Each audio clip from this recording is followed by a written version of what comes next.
After an 11-6 season last year, the Arizona Cardinals went all in. They committed to the roster, the coaching staff, the GM, Steve Keim, head coach Cliff Kingsbury, signed through 2027. They traded for Hollywood Brown at the draft. They went all in. They gave Kyler Murray his 5-year, $230 million contract. Season hasn't gone as scripted. Now, after being blown out last night in Mexico City, the Cardinals are 4-7. This has to be a concern because Kyler Murray hasn't lived up to that mega contract. DeAndre Hopkins is 30 years of age. J.J. Watt's an old 33. And you look around the division. Seattle's good. The Niners are really good. The Rams are reeling. Now you start to look at this long term and you go, all right, at some point, who are you going to have with Kyler Murray there? Because J.J. Watt will be gone. DeAndre Hopkins will be on his last legs. What do you have? And you got a coach who has failed miserably in the second half of seasons. And you start to wonder, when does that contract with Kyler Murray look like it's an anchor? It's going to be something that's going to keep you, it's going to sink you, I think, at some point.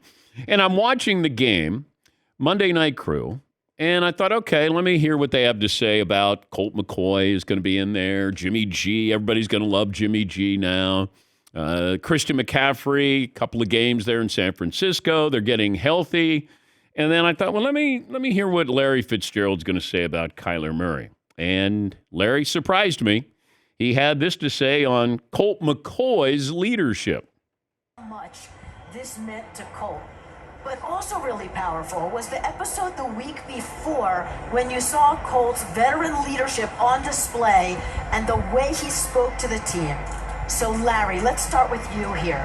How have you seen the Cardinals respond to Colt in a way that maybe they hadn't before with Kyler? Well, I'm out here, the conversations with former teammates is glowing about his leadership.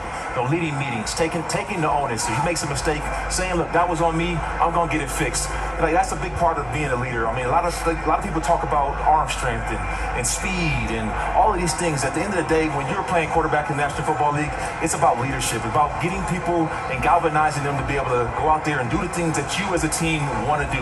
And Colt has done that. He's 3-1 as a starter. He's been very good with the football in terms of not putting them in positions where they can't be successful, and they need to continue to do that against really, really good defense. So what he's saying is these are all the things that Colt McCoy does that maybe Kyler Murray doesn't do. And if you're watching Colt McCoy, he's a veteran. He knows how to take care of the football. He's not going to try to do too much. Receivers love playing with a quarterback that they know where he's going to be instead of Kyler is going to scramble around. And you could make these comments applicable to what's going on with the Jets with Zach Wilson. But it felt like Larry Fitzgerald was letting you behind the curtain to say there's some leadership issues here. Colt McCoy gives you those leadership, he fills in that void that you have here. Yes, Eden. Can you compliment Colt McCoy without it seeming like an insult to Kyler Murray? It felt like it was thinly veiled there, that I'm going to tell you what Colt McCoy does that Kyler Murray doesn't do. So it might not be, I might be reading more into it and not being fair to Kyler Murray, but Larry Fitzgerald never retired officially. Why didn't he come back for one more year? Sabbatical. Yeah. But I just thought it was interesting what we were seeing and hearing, that it felt like Larry can compliment Colt McCoy, but he's really being critical of Kyler Murray. And it's not all on Kyler Murray, but in the NFL, it starts with the quarterback and the coach. And I think that they've got troubles down the road with both of those positions because you're talking about maturity. You're talking about leadership. You're talking about ownership. You're talking about commitment, all the things that you have to do. Nobody's ever said anything like that about Patrick Mahomes. They don't go, yeah, he's not that committed. You know what? He doesn't take ownership. I don't know if he's a leader. Does Patrick Mahomes have that much more ability than Kyler Murray? I don't know. But he knows what he's supposed to do, how to be a leader. Zach Wilson. Wilson acted like a spoiled kid. Like, nope, I'm not going to, I don't apologize to the defense. That's a terrible answer. Terrible. And now here's the Jets head coach on who his starter is this weekend. Start off by just stating what your quarterback plans are for this week and explain why. I've just been dealing with so many different things right now. I'm going to get to the tape and just evaluate everything, and I'll leave it at that. We're keeping everything on the table over the next couple of days. So you're not committing to Zach as your starter for Sunday? Not right now, not until I'm done evaluating everything. Righty. That's Robert Saleh taking receipts with his own quarterback. Then he was asked this question. Do you worry about him losing the faith and belief of the locker room? No. Those guys are in the locker room. They talk to each other all the time. It's probably more of a question for the locker room, but I don't think so. I think these guys understand that. I think players have empathy for one another. They know how hard this job is. They understand it all. And I've said it before, he without sin cast the first stone. We all make mistakes. And I think Zach will, like I said, is it a mistake? Sure. Is it something that he'll get better from? Absolutely. Okay. Yeah, it sounds like there's something there. There should be something there. If I'm on the defense and we gave up 3 points and you go to my quarterback and instead of falling on the sword and saying, yes, you know what, I'm sorry, but we as a group have to play better. It starts with me. I'm the leader of this team. It has to start with me. It didn't. It sounded like, no, you're not going to blame me. I'm not going to take blame. No, you do. And whether you believe it or not, it's the right thing to say in that moment. It's a must-lie situation. But he should have the reality check that goes, you know what? I do need to take blame here. He played poorly. Plain and simple. It's not like you go, wow, you guys lost by, a last-second touchdown and you scored 24 points. You scored 3, and you played poorly. And you can say, well, Belichick takes away your best weapon.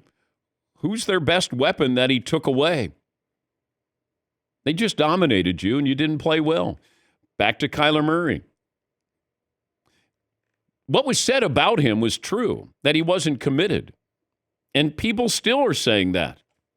One former teammate said that, there's a reason why people have questions about him, because he is not committed. He's just athletically gifted. And that can be detrimental where you go, I just rely. He's never really had any issues with that when he played. In high school, he was unbelievable. In college, unbelievable. You get to the pros, and it's a whole lot different. You have to be a professional. You have to outthink people, outsmart people, outwork people. And I think what Larry Fitzgerald was saying is what he really believes are the negatives with Kyler Murray. And that's what surprised me last night. I would have pounced back when he gave that answer, and then Susie Colbert went to everybody else. I would have said, no, Larry, are you talking about Kyler Murray here? Because that's what it felt like. Yeah, Paul. The other analysts were saying, when you watch the national highlights of Kyler Murray, it's usually a great comeback or a great scramble to get a touchdown.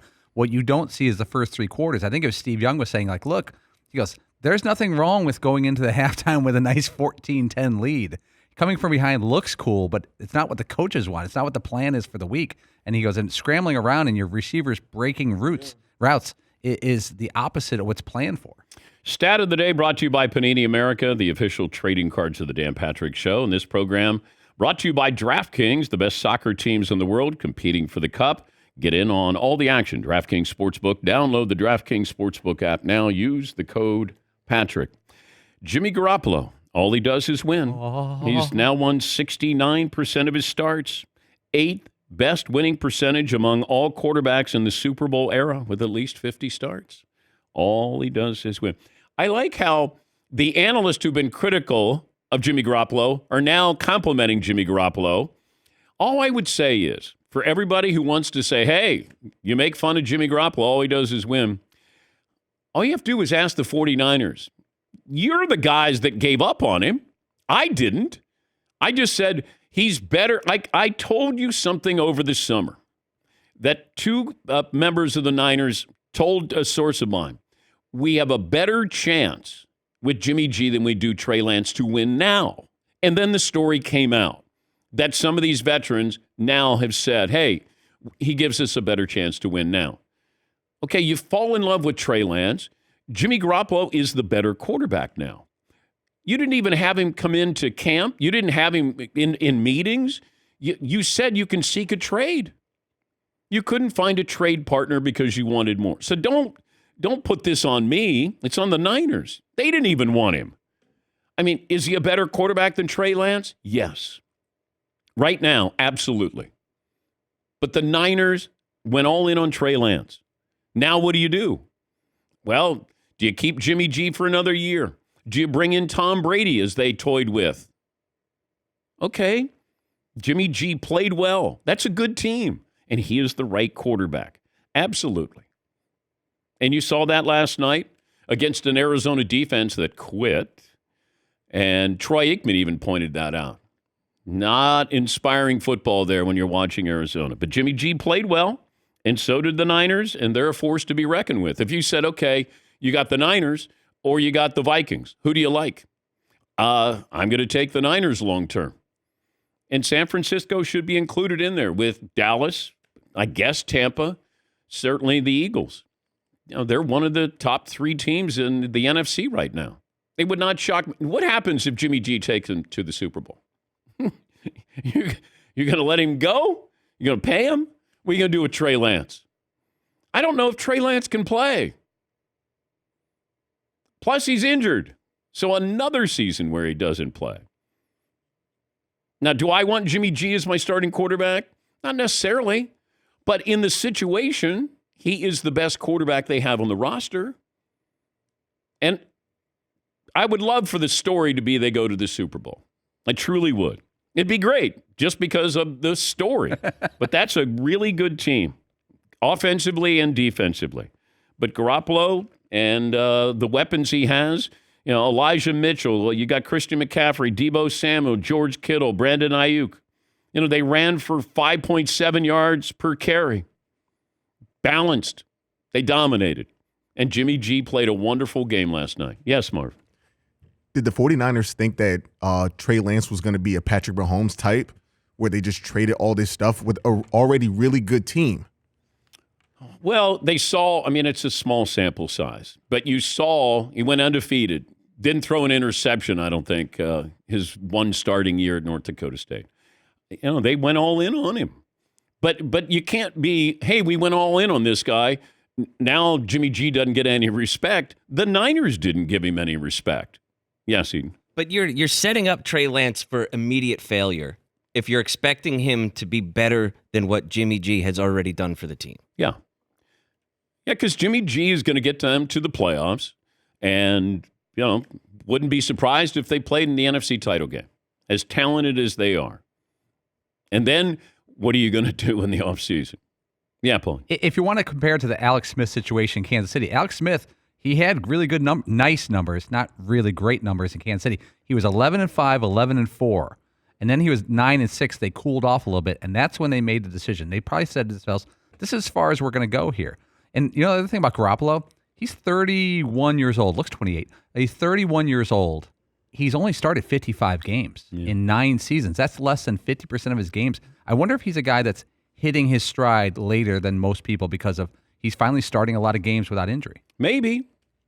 Knowing what you do well is part of playing that position and what you don't do well. I'm guessing Jimmy G knows what he does well and doesn't do well. And a lot of quarterbacks think that they can do more. Younger quarterbacks, they always try to extend a play. They don't throw the ball away. Hey, I did this in college. I can make this work. Jimmy Garoppolo knows this is what I do. This is what I need to do. But if you look at the career arc of him, so he comes in, nobody knew who he was. Then all of a sudden, you did take him early. And, Tom Brady's got to be like, I don't know when you think he's going to be playing. And then Brady gets suspended. Now all of a sudden, Garoppolo comes in and plays okay. And now you're thinking, whoa, handwriting's on the wall for Tom.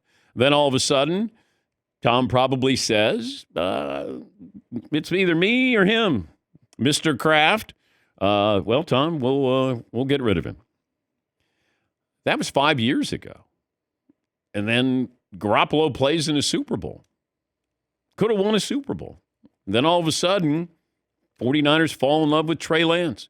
I guess they probably said, we know what our ceiling is. We want a quarterback who can win games for us. a difference maker. We can get a hybrid. We can get somebody who can run and pass. And maybe they have that. But the Niners gave up on Jimmy Garoppolo. Start there before you go, hey, people aren't giving Jimmy Garoppolo his flowers. Yeah, they were putting him on his gravesite.